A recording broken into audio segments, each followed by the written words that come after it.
Welcome to Prison Wife Radio, where we play all the hits while we all wait in our car for the prison to open its gates, which is actually just really a door, and to welcome us in with open carry arms as they try to decipher which one of us is bringing in the drugs. Spoiler alert, it's the COs. I'm your host, Myra, and if you're out there listening, show some love.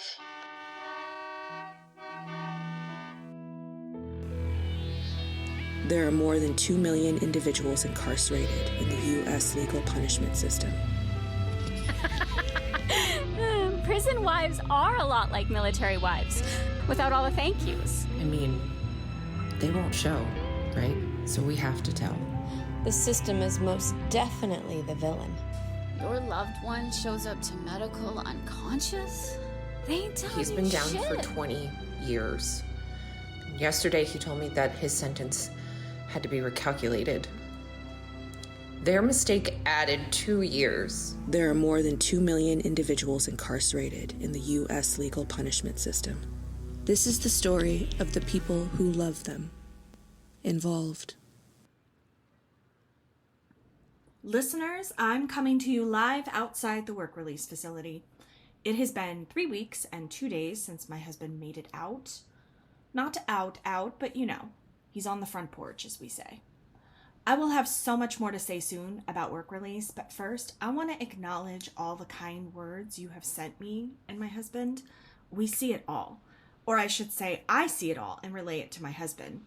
When he went into prison, Twitter, Facebook, Instagram, none of it existed. So it's hard for him to imagine that I'm talking to and receiving messages from people on the interwebs, as he calls it. So thank you. And when he is home, we will start the important work of teaching him how to fight with strangers on the internet. I'm just kidding, kind of. Some of the messages weren't so kind. Back to the point. He officially made it to work release, and in 3 weeks and 2 days since I last talked to you, a lot has happened. So while I wait for the visiting to open, I'm going to give you a bit of an update. The day they moved him to work release was tough. We didn't talk for the full 24 hours, and it was beyond stressful for him. I think it was easier on me because I didn't expect to hear from him. But he said he thought that he would be able to get a phone somehow before the full 24 hours. He doesn't elaborate much on the phone, so I won't know full details until I go in and see him. And even then he said the visiting room is like a broom closet. He told me he didn't sleep at all. They came to get him early, and he made his way to the chain bus.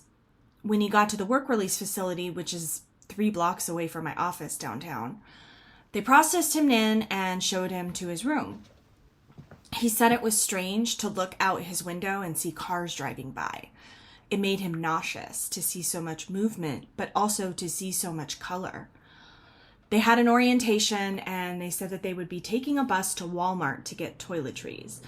This is a first day exercise to get them out, get them acquainted with the bus, and get them acquainted with money and stores. My husband hasn't seen money, touched money, or had an interaction with a person at a store in almost 20 years. He said it was overwhelming and that he almost got in trouble because he gave a person who was staying on the street his change. At work release, every dollar you leave with has to be accounted for in the receipt. It could have cost him his stay at work release. Coming back without the correct change could get you sent back to prison. That's the basic condition of prison. They turn acts of humanity into infractions, and we end up with a population whose choice is to suffer together or suffer a little bit less alone. It's beautiful that most of them choose to fight those battles together. They give each other food from trays, infraction. They lend each other soap, infraction. They let each other use their pins to make phone calls, infraction. My husband claimed a shank that wasn't his to make sure a guy didn't go to the hole. His family had flown in from out of state for the first time in 10 years, and he didn't want him to miss out on seeing them. He did a year in solitary for it. Most people don't know that kind of sacrifice and respect. When he told me about the change, I wanted to be angry with him. But how can I be angry with someone who sees somebody in need and helps, even at great personal risk to themselves? It's one of the reasons I fell in love with him.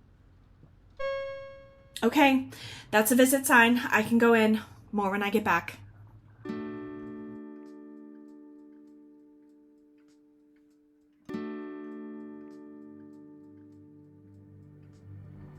I'm sitting in my car outside my house.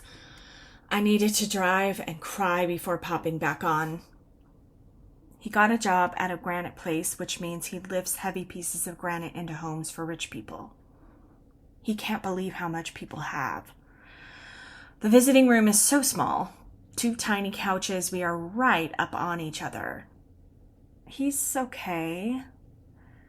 I think now that we're able to see each other and touch each other, a lot of my anxiety has settled. But for him, it's at an all-time high. Everything is difficult. Sights, sounds, smells, his senses are on overload. He has more freedom, and it comes with more fear. He said his nightmares used to be that he wasn't at prison because he'd wake up and realize it wasn't true. And now his nightmares are he is back at prison.